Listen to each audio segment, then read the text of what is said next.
भारत माता की, भारत माता की, माता विंध्यवासिनी की, माता विंध्यवासिनी की। आप लोगन का हाल चाल बा? आप लोग मजे में है ना? आप लोगन के हम हाथ जोड़ के प्रणाम करत है।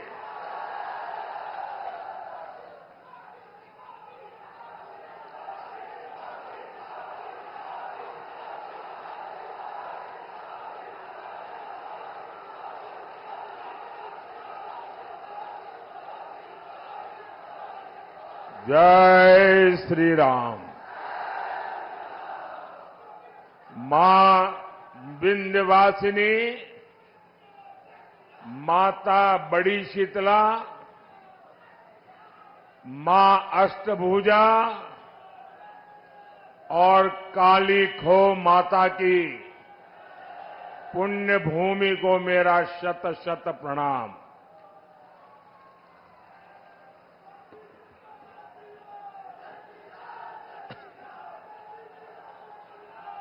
ज्येष्ठ का ये महीना हमारी परंपरा में विशेष होता है और इसका हर मंगलवार बहुत खास होता है। कोई बड़ा मंगल कहता है, कोई बुढ़वा मंगल कहता है। इस बार ये बुढ़वा मंगल और भी विशेष है, क्योंकि 500 साल बाद ये पहला बड़ा मंगल होने वाला है जब बजरंगबली के प्रभु राम अयोध्या में अपने भव्य मंदिर में विराजे होंगे।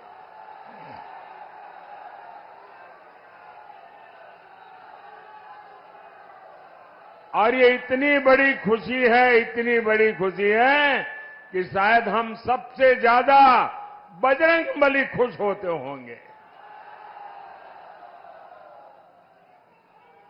भाई बहन, जरा मेरे एक सवाल का जवाब देंगे आप?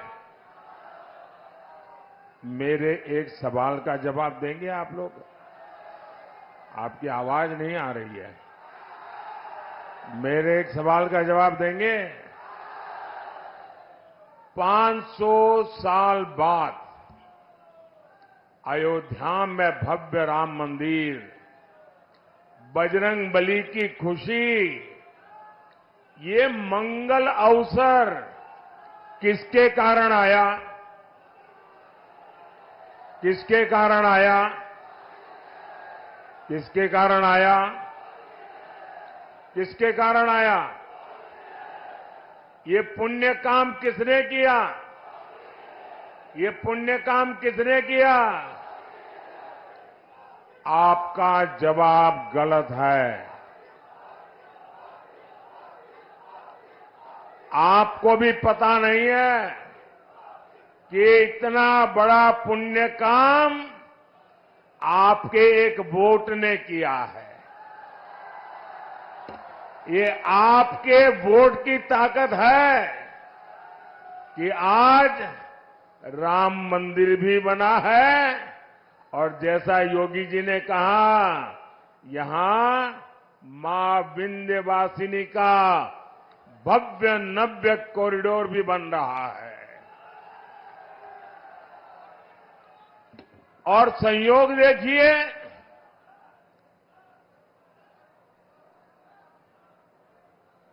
4 जून को भी बड़ा मंगल है।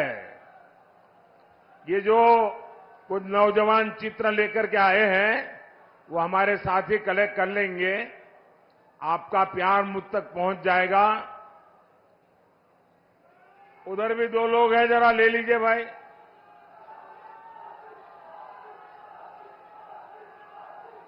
आप सबको संतोष हो गया? धन्यवाद जी।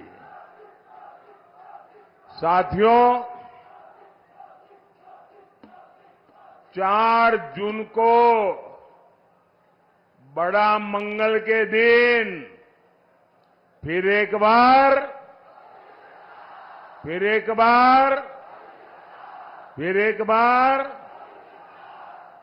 6 चरणों में देश ने तीसरी बार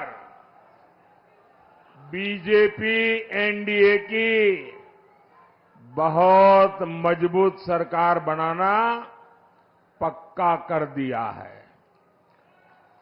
भाई और बहनों, भारत ने तीसरी बार मोदी सरकार बनाने का मन क्यों बनाया?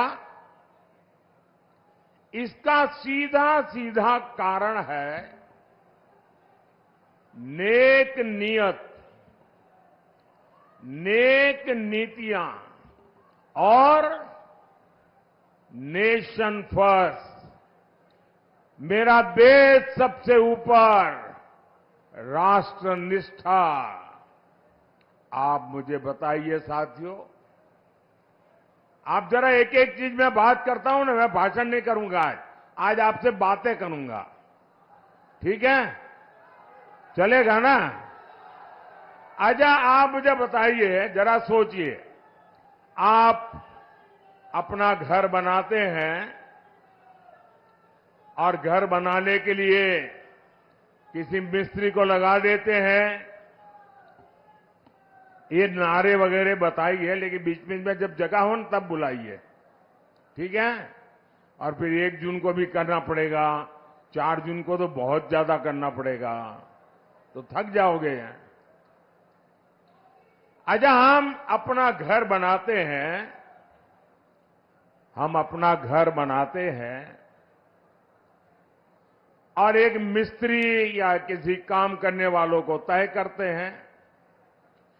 क्या कभी कोई सामान्य मानवी भी अपना घर बनाने के लिए जो मिस्त्री रख लें, 1 महीने के लिए ये मिस्त्री काम करेगा, दूसरे महीने दूसरा मिस्त्री आएगा, तीसरे महीने तीसरा मिस्त्री आएगा, चौथे महीने चौथा मिस्त्री आएगा, तो घर बनेगा क्या? घर बनेगा क्या? जो घर बनेगा वो रहने लायक बनेगा क्या? आंखों को अच्छा लगे ऐसा बनेगा क्या? वो घर किसी को दिखाने लायक बनेगा क्या? सामान्य मानवी को भी मालूम है, एक छोटा सा घर भी बनाना है तो बार बार मिस्त्री नहीं बदलते भाई। अब ये सपा कांग्रेस इंडी गठबंधन ये कह रहा है कि 5 साल में 5 प्रधानमंत्री।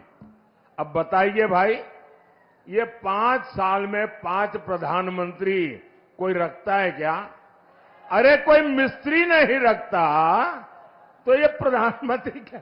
अब ये क्योंकि उनको बांट के खाना है,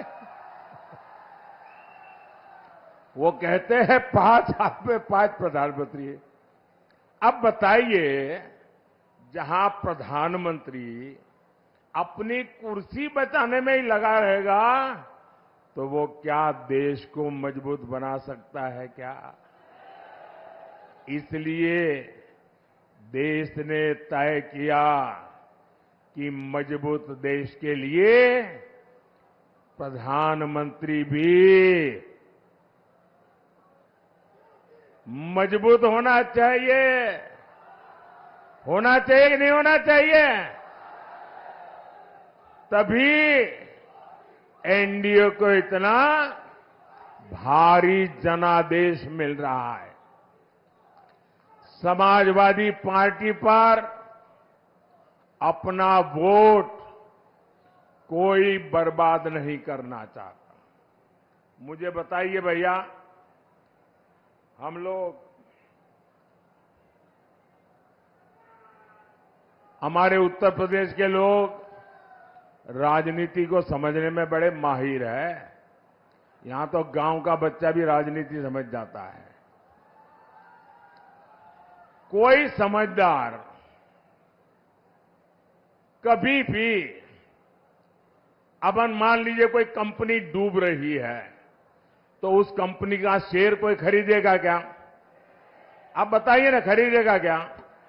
10 रुपये का शेयर भी खरीदेगा क्या? जो डूबता है उसमें कोई पैसा डालेगा क्या? जो डूब रहे हैं उसको कोई वोट देगा क्या? देगा क्या? पता ही है कि इनका डूबना तय है, तो कौन वोट डालने की गलती करेगा भाई? सामान्य मानवी वोट उसी को डालेगा जिसकी सरकार बनना तय है। आप बताइए, आप मिर्जापुर में चौराहे पर जाके खड़े रहिए, किसी भी 100 लोगों को पूछिए कि मैं बताओ भाई किसकी सरकार बनेगी, 90 लोग क्या बोलेंगे? बताइए, क्या बोलेंगे? तो फिर वोट उसको ही देना चाहिए, नहीं देना चाहिए? उसको ही देना चाहिए, नहीं देना चाहिए? वोट बर्बाद करना चाहिए क्या? भाइयों और बहनों, इंडी गठबंधन वालों को देश अच्छी तरह जान गया है। ये लोग गौर सांप्रदायिक हैं, ये लोग गौर जातिवादी है, ये लोग गौर परिवारवादी है। जब भी इनकी सरकार बनती है तो इसके आधार पर ही फैसला लेते हैं। अभी देखिए, यहां पर चुनाव हुए, हमारे यादव समाज में इतने होनहार लोग हैं, इतने होनहार लोग हैं, लेकिन उन्होंने अपने परिवार के लोगों को ही टिकट दिया, बाहर के एक भी को नहीं दिया। साथियों, इतने दशकों तक देश ने बम धमाके झेले हैं, आतंकवाद ने सैकड़ों जीवन तबाह किए हैं, और हमारे सपा वाले क्या करते थे? कानून व्यवस्था और समाजवादी पार्टी का 36 का आंकड़ा है। जो आतंकी पकड़े जाते थे उनको भी ये सपा वाले छोड़ देते थे। जो पुलिस अफसर इसमें आनाकानी करता था, सपा सरकार पुलिस वाले को सस्पेंड कर देती थी कि तुमने आतंकवादी को पकड़ा क्यों, घर जाओ। साथियों, मिर्जापुर को तो इन्होंने बदनाम करके रखा था। इन्होंने पूरे यूपी को, पूर्वांचल को माफिया का सुरक्षित ठिकाना बना दिया था। जीवन हो या जमीन, कब छीन जाए कोई नहीं जानता था। और सपा सरकार में माफिया को भी वोट बैंक के हिसाब से देखा जाता था। अब ऐसा नहीं है। अब हां, हमारे योगी जी और उनकी पूरी सरकार मेरा जो स्वच्छता अभियान है उसको बड़ी बहादुरी से आगे बढ़ा रहे हैं। यहां पर यहां बराबर सफाई चली है। सपा सरकार में पहले जनता थर-थर कांपती थी, अब भाजपा सरकार में माफिया थर-थर कांप रहा है। भाइयों और बहनों, अपने वोट बैंक को खुश करने के लिए इंडी गठबंधन वाले, समाजवादी पार्टी वाले कोई भी हद पार कर सकते हैं। अब तो इनके निशाने पर हमारे देश का पवित्र संविधान भी अब इनके निशाने पर है। ये दलित, पिछड़ों, आदिवासियों के हक लूटना चाहते हैं। हमारा संविधान साफ साफ कहता है कि धर्म के आधार पर आरक्षण हो ही नहीं सकता। इनके इरादे कितने खतरनाक हैं, इससे जुड़ा एक नया खुलासा मैं आज कर रहा हूं। 2012 में उत्तर प्रदेश विधानसभा चुनाव के समय जनवरी महीने में सपा ने अपना घोषणा पत्र जारी किया था। 2012 तब सपा ने अपने घोषणा पत्र में कहा था, जैसे दलितों को, पिछड़ों को आरक्षण मिला है, वैसे ही मुसलमानों को आरक्षण दिया जाएगा। ये सपा ने 2012 के घोषणा पत्र में कहा था। सपा ने डंके की चोट पर कहा था कि वो इसके लिए संविधान तक बदल देगी। इसके बाद आप नीचे रखो भैया, पीछे परेशान हो रहे हैं। पहला आप अपने बेटे को कंधे पे बिठाए रखा, लोग परेशान हुए। अब आप दूसरे का चित्र उठा के ले आए, फिर लोगों को परेशान कर रहे हैं। इसके बाद 2014 के लोकसभा चुनाव में सपा ने फिर अपना घोषणा पत्र जारी किया। इसमें फिर सपा ने मुसलमानों को आरक्षण देने का ऐलान किया। देखिए इनकी आदत। और इतना ही नहीं, सपा ने घोषणा की थी कि पुलिस और पीएससी में भी 15% आरक्षण मुसलमानों को दिया जाएगा। आप कल्पना कर सकते हैं, ये लोग अपने वोट बैंक को खुश करने के लिए किस तरह एससी, एसटी, ओबीसी का हक छीनने पर तुले हुए थे। भाइयों बहनों, मैं भी आप में से कईयों की तरह अति पिछड़े समाज से निकल करके यहां पहुंचा हूं। मुझे उनकी पीड़ा मालूम है। पिछड़ों ने कैसी जिंदगी जी है वो मुझे मालूम है। उसको भी ये लूटना चाहते हैं। सरकार में आने के बाद इन्होंने अपनी मनमानी भी की, लेकिन मामला तब से सुप्रीम कोर्ट में फंसा हुआ है। बावजूद इसके ये पिछले दरवाजे से ओबीसी का हक, अति पिछड़ों का हक मुसलमान को देते रहे हैं। लेकिन बार बार कभी हाई कोर्ट, कभी सुप्रीम कोर्ट इसको रोक लगाती है, गंभीर सवाल पूछती है, मामले लटके रहते हैं। अब इसलिए इन्होंने क्या सोचा है कि अब इंडी वालों ने तय किया है कि मुसलमानों को आरक्षण देने के लिए एससी, एसटी, ओबीसी, अति पिछड़ों का आरक्षण छीनने के लिए अब वो आखिरी उपाय खोज लिया है। और वो आखिरी उपाय है उनका संविधान में बदल लाना, संविधान में लिख देना। वो कहते हैं कि संविधान में लिखेंगे मुसलमानों को आरक्षण दिया जाएगा। और इसलिए ये लोग संविधान बदलना चाहते हैं। ये कोर्ट कचहरी के झंझट को एक बार में ही खत्म करना चाहते हैं। मैं आपसे पूछना चाहता हूं मेरे भाई बहन, क्या आप ये होने देंगे? क्या आपका हक जाने देंगे? क्या वोट बैंक के आधार पर हक छीना जाएगा? क्या बाबा साहब आंबेडकर की पीठ में छुरा भोंकने देंगे? क्या संविधान का अपमान होने देंगे? क्या संविधान की हत्या करने देंगे? साथियों, सपा कांग्रेस के लोग वोट बैंक को समर्पित है।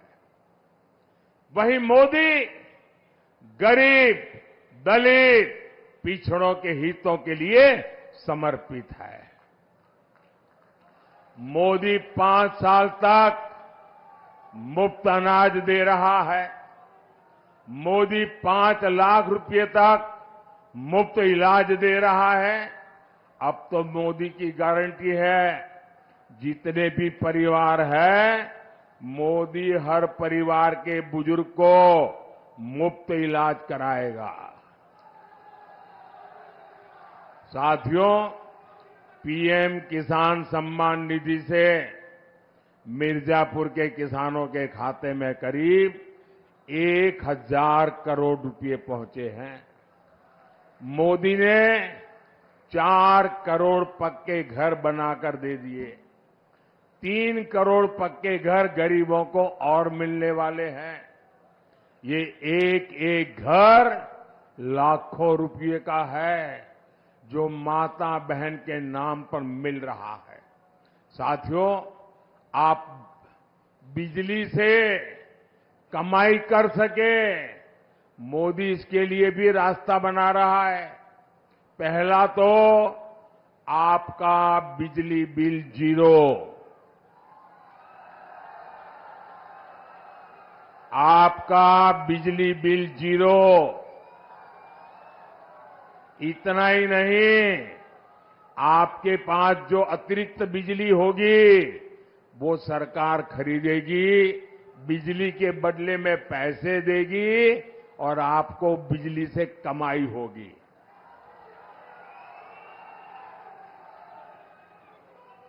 और इसलिए मोदी ने पीएम सूर्यघर मुफ्त बिजली की योजना शुरू की है। ये शुरू कर दिया है, वादा नहीं कर रहा हूं, गारंटी चालू हो गया काम।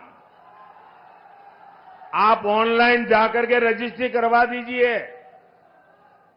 और ये काम करने के लिए हमारी सरकार आपके घर के छत पर सोलर पैनल लगाने के लिए हर घर को 75,000 रुपये तक देगी। हर घर को सरकार के पैसों से सोलर पैनल लगेगा और उससे बिजली से आपको कमाई होगी। बताइए, आपको डबल मुनाफा है कि नहीं है? मुफ्त बिजली का लाभ है कि नहीं है? भाइयों और बहनों, ये क्षेत्र हमारे हस्तशिल्पियों का, कलाकारों का, विश्वकर्मा परिवारों का क्षेत्र है। यहां का पीतल उद्योग, कारपेट उद्योग, मिट्टी के बर्तनों का उद्योग हमारी ताकत रहा है। आपके उत्पाद देश ही नहीं, विश्व के बाजार में पहुंचे, ये काम करने में मोदी जुटा है। पहले हमने यहां एक जनपद एक उत्पाद योजना चलाई। अब मोदी पीएम विश्वकर्मा योजना लेकर आया है। इस योजना के तहत विश्वकर्मा साथियों को ट्रेनिंग सरकार दे रही है, आधुनिक औजारों के लिए पैसा दे रही है और बैंक से लाखों रुपयों की सीधी मदद भी पहुंचा रही है। और ये मोदी की गारंटी है, उसको पैसा मिले। इससे हर प्रकार के बर्तन, खिलौने बनाने वाले साथियों को लाभ होगा। कुछ साल पहले तक भारत विदेशों से खिलौने आयात करता था। मैंने देश के खिलौने उद्योग को प्रोत्साहन दिया, उनका हाथ पकड़ा। आज भारत के खिलौने पूरी दुनिया में पहुंच रहे हैं। इसलिए मिर्जापुर के खिलौना बनाने वाले साथियों के लिए भी अवसर ही अवसर है। भाइयों और बहनों, मिर्जापुर और रॉबर्ट्सगंज नारी सशक्तिकरण के मॉडल बनकर उभरे हैं। बहन अनुप्रिया तो मेरे मंत्रिमंडल की एक मजबूत साथी है और इस बार तो बहन रिंकी कौल ने भी इतिहास बनाया है। अगर मैं गलत नहीं हूं तो ये रॉबर्ट्सगंज से पहली महिला उम्मीदवार है। और देखिए मेरा नाता कैसा है। मैं बचपन में कप प्लेट धोते धोते बड़ा हुआ हूं, चाय पिलाते पिलाते बड़ा हुआ हूं। और आपने देखा होगा कि जैसे ही विजय का सूरज उगता है तो कमल भी खिलता है और उसी समय कप प्लेट की भी याद आती है, चाय की चुस्की लेने का मन करता है। और मोदी और चाय का नाता भी इतना तगड़ा है, यानी मोदी है, कप प्लेट है, चाय की चुस्की है, कमल खिल रहा है। देखिए चारों तरफ जय जयकार है। आज इसलिए आपका एक एक वोट नारी शक्ति को सशक्त करने के लिए पड़ना चाहिए। यहां दद्दी में भी उपचुनाव हो रहा है। वहां से हमारे साथी भाई श्रवण गौड़ जी को भी भारी मतों से कमल के निशान पर बटन दबा करके विजयी बना रहा है। और आपको याद रखना होगा, जहां दो निशान है वहां दो अलग अलग निशान होंगे। एक जगह पे ऊपर कप प्लेट होगी, वहीं कमल भी होगा इनका। तो आपको ये ध्यान रख करके वोट करना है। याद रखिएगा, आप सिर्फ एमपी नहीं चुन रहे हैं, आप पीएम भी चुन रहे हैं। और इसलिए ज्यादा से ज्यादा मतदान कराएंगे, ज्यादा से ज्यादा मतदान कराएंगे। मैं आपको पूछ रहा हूं, मेरी आवाज सुनाई दे रही है? आप ज्यादा से ज्यादा मतदान कराएंगे? हाथ ऊपर करके बताइए, ज्यादा से ज्यादा मतदान कराएंगे? हर पोलिंग बूथ में विजयी होके आएंगे, घर घर जाएंगे, मतदान के पुराने सारे रिकॉर्ड तोड़ेंगे। अच्छा, मेरा एक काम करोगे? ये मेरा पर्सनल काम है, करोगे? देखिए गांव गांव, हमारे यहां हर गांव में ग्राम मंदिर होते हैं, पवित्र मंदिर होते हैं। आप सब वहां जाना और मोदी की तरफ से वहां मत्था टेकना और परमात्मा से आशीर्वाद मांगना। मोदी के लिए नहीं, मोदी के परिवार के लिए नहीं, 140 करोड़ देशवासियों के लिए विकसित भारत बनाने के लिए आशीर्वाद मांगना। मांगेंगे? हर मंदिर में जाएंगे, हर तीर्थ स्थान में जाएंगे, श्रद्धा पूर्वक परमात्मा से प्रार्थना करेंगे। बोलिए भारत माता की, भारत माता की। बहुत बहुत धन्यवाद।